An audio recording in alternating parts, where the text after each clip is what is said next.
کی ماں نے آرڈر دیا ہے کہ ان کی اکلوتی حسین و جمیل بہو یہ شاندار نفیس لباس سے فاخرہ زیبتن فرمائیں، اور اس کے بعد ملک کی نامور بیوٹیشن سمن آپ کی نوک پلک سنواریں گی، کیونکہ نیچے رسم کے لیے مہمانوں کی آمد شروع ہو چکی ہے۔ ثانیہ نے میک اپ کا سامان بیڈ پر پھیلایا اور نمرہ اس کے کپڑے نکالنے لگی۔ اشفاق غائب دماغی سے اس تمام کارروائی کو دیکھ رہی تھی۔ پہلے تم چینج کراؤ، سمن نے اشفا سے کہا تو وہ سنبھلتے ہوئے چیخ کر بولی، میں یہ کپڑے نہیں پہنوں گی۔ ارے اشفا ڈیئر، ہمارے یہاں دلہنیں ایسے ہی کپڑے اپنی شادی کے موقع پر پہنتی ہیں۔ سائرہ نہ جانے کیا سمجھی تھی، فوراً ہی سمجھانے والے انداز میں بولی تو اس کے چہرے پر ناگواری پھیلتی چلی گئی۔ مجھے تیار نہیں ہونا اور نہ ہی میں ایسے کپڑے پہنوں گی۔ تمہیں یقیناً یہ بھاری لہنگا دیکھ کر الجھن ہو رہی ہے، مگر فکر نہیں کرو، رسم کے بعد اتار دینا، لیکن فی الحال تو تمہیں یہ کپڑے پہننا ہوں گے، کیونکہ دلہن لہنگا نہ پہنے تو وہ دلہن ہی نہیں لگتی۔ نمرہ نرمی سے مسکرائی تو اشفا اس کی فضول بک بک سن کر جھنجھلا اٹھی۔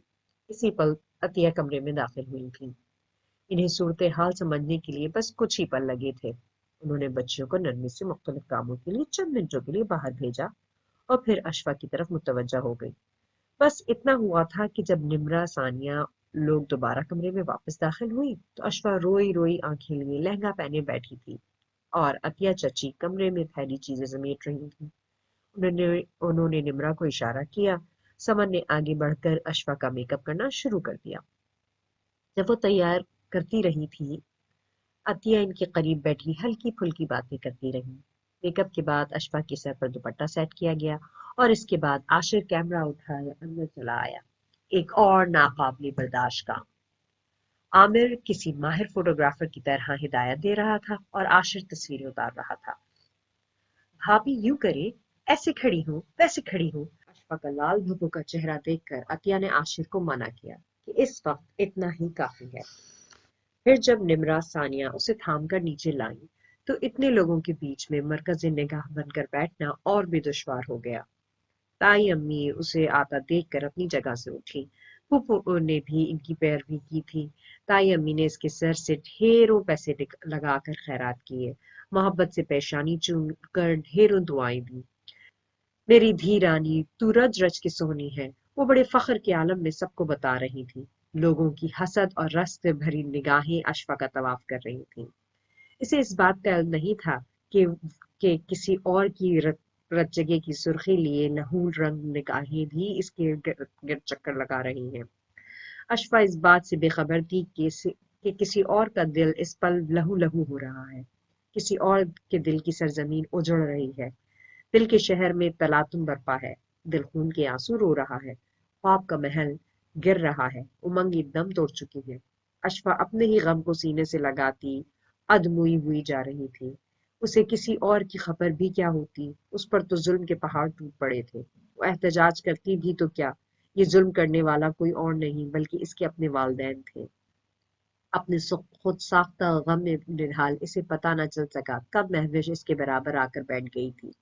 وہ چونکی تو تب جب مہوش کی دھیمی غراتی آواز اس کے کانوں سے ٹکرائی، کسی اور کی جاگیر پر زبردستی قبضہ کر لیا ہے تم نے، مرتضیٰ کو پکے کاغذوں میں اپنے نام کر لیا ہے، تیری سیدھی سادی بھولی بھالی ماں تو بڑی چال باز نکلی۔ اشفا غائب دماغی سے اسے سن رہی تھی۔ اس کی توجہ دوسری طرف مبذول ہو رہی تھی، جہاں سے شور کی اور ایک ساتھ عورتوں اور لڑکیوں کے بولنے کی آواز آ رہی تھی۔ مرتضیٰ لالا آ رہے ہیں، نمرہ کی چہکنے کی آواز آئی۔ مرتضیٰ کا دل تو میر جاگیر تھا اور میں اپنی جاگیر کسی اور کے حوالے نہیں کروں گی۔ وہ چنگھاڑتے ہوئے اٹھی اور پھر تیزی سے اندرونی حصے کی طرف بڑھ گئی۔ نہ جانے اور کیا کیا رسمیں ہوئی تھیں، اشفا تو سن سے بیٹھی ہوئی تھی، گویا پتھر کا مجسمہ بنی ہوئی تھی۔ اسٹیج پر پاپا اور تایا ابو کے ساتھ مرتضیٰ بھی آیا تھا۔ پھر کچھ دیر بعد اسے وہاں سے اٹھایا گیا۔ پاپا اور تایا ابو نے اسے ڈھیروں پیار کیا۔ تائی امی اور دادی نم آنکھوں سے اسے دعائیں دیتی رہیں۔ بس سمیرہ چچی اور مہوش کہیں دکھائی نہیں دے رہی تھی۔ مرسلین چاچو نے اس کے سر پر ہاتھ پھیر کر ڈھیروں روپے تھمائے۔ نمرہ ثانیہ جس طرح تھام کر اسے باہر لے آئی تھی، اسی طرح تائی امی کے کہنے پر دوبارہ تھامے ایک آراستہ پیراستہ کمرے میں چھوڑ گئی۔ اشفا نے زندگی میں آج سے پہلے کوئی شادی اٹینڈ نہیں کی تھی، اسے نہیں پتا تھا کہ شادی میں کیا کیا رسومات ہوتی ہیں، اور اپنے خاندان کی رواجوں کے متعلق تو وہ بالکل نہیں جانتی تھی۔ اس کے پاپا کی کزن کی دو شادی شدہ بیٹیاں اور ہیرا اور افشا اس کی تنہائی کا احساس کر کے کمرے میں آ گئی تھیں۔ مجھے لگتا ہے کہ اشفا تھک گئی ہے، افشا نے خیال اظہار کیا۔ اشفا کو ان دونوں کی موجودگی اور بولنا سخت برا لگ رہا تھا، مگر فی الحال وہ انہیں کچھ نہیں کہہ سکتی تھی۔ اشفا نے اپنے خاندان کی بھلا کہاں کوئی شادی اٹینڈ کی ہے، اسے کیا پتا ہمارے رواج کا۔ ہیرا بڑی شرارتی نظروں سے اس کے دل میں اتر جانے والے روپ کو دیکھ کر بولی تو افشا بھی کھلکھلا اٹھی۔ اشفا کو مارے کوفت کا برا حال تھا۔ اشفا، اگر تم چاہو تو کپڑے بدل لو۔ اشفا کو خود بھی بہت عجوبہ بن کر بیٹھنا بہت سخت برا لگ رہا تھا، مگر وہ ان دونوں کی موجودگی کی وجہ سے خاموش تھی، ورنہ جی تو چاہ رہا تھا کہ اپنے اس حسین روپ کو نوچ گھسوٹ دے اور اس کمرے کی سجی چیزوں کو تہس نہس کر دے۔ یہ کمرہ یقیناً مرتضیٰ کا تھا، اس نے پورا گھر دیکھا تھا، اس نے پورا گھر دیکھا ہی کہاں تھا، اسے سب کے کمروں کے متعلق اندازہ ہوتا۔ تم یقیناً مرتضیٰ کا انتظار کر رہی ہو، مگر یار کیا ہے کہ ہماری خاندانی رسم کے مطابق مرتضیٰ آج رات ادھر نہیں آئے گا، لہٰذا تم اطمینان رکھو۔ ہیرا نے مسکراتے ہوئے اس کی معلومات میں اضافہ کیا۔ چلو آج کی رات تو جان بخشی ہو گئی، ورنہ شوہر کو بھگتنا کوئی آسان نہیں ہے، افشا نے رازداری سے کہا اور پھر قہقہا لگا کر ہنس پڑی۔ اشفا کو اس کا ہنسی ٹھٹول زہر لگ رہا تھا۔